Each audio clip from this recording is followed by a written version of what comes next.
অঁ এক্সকিউজ মি মেম, আপুনি নিশ্চয় এইটো কোম্পানীৰ মালিকৰ ৱাইফ হয়। আচলতে মেম, ময়ো এই নতুন প্ৰজেক্টটোৰ কাৰণে টেণ্ডাৰ ফাইল কৰিব বিচাৰিছোঁ। আপুনি বাৰু মোৰ অলপ হেল্প কৰিবনে?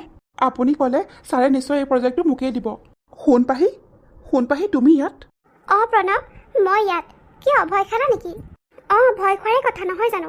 তুমি চাগে ভাবিছা মই এতিয়ালৈকে মৰিয়ে গ'লোঁ। কিন্তু চোৱা প্ৰণৱ, মই জীয়াই আছোঁ, তোমাৰ সন্মুখতে আছোঁ। কিন্তু কেনেকৈ?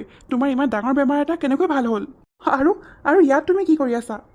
এইটো মোৰ হাজবেণ্ডৰ কোম্পানী, ৰংমনৰ কোম্পানী। আৰু এইটো কোম্পানীৰ 50% শ্বেয়াৰ সি মোক দিছে। কি? মিষ্টাৰ ৰংমন তোমাৰ হাজবেণ্ড? অঁ তুমি ঠিকেই শুনিছা, মিষ্টাৰ ৰংমন মোৰ হাজবেণ্ড হয়। মনত পেলোৱাচোন প্ৰণৱ, মোৰ ইমান বেমাৰৰ সময়তো তুমি মোক ডিভ'ৰ্চ দিছিলা। আৰু কাৰণ কি আছিল? কাৰণ এইটোৱে আছিল যে মই আৰু কেতিয়াও দেখিবলৈ ধুনীয়া নহওঁ। তোমাৰ দৰে ইমান নিজ মানসিকতাৰ মানুহ পৃথিৱীত চাগে আৰু এজন নাই।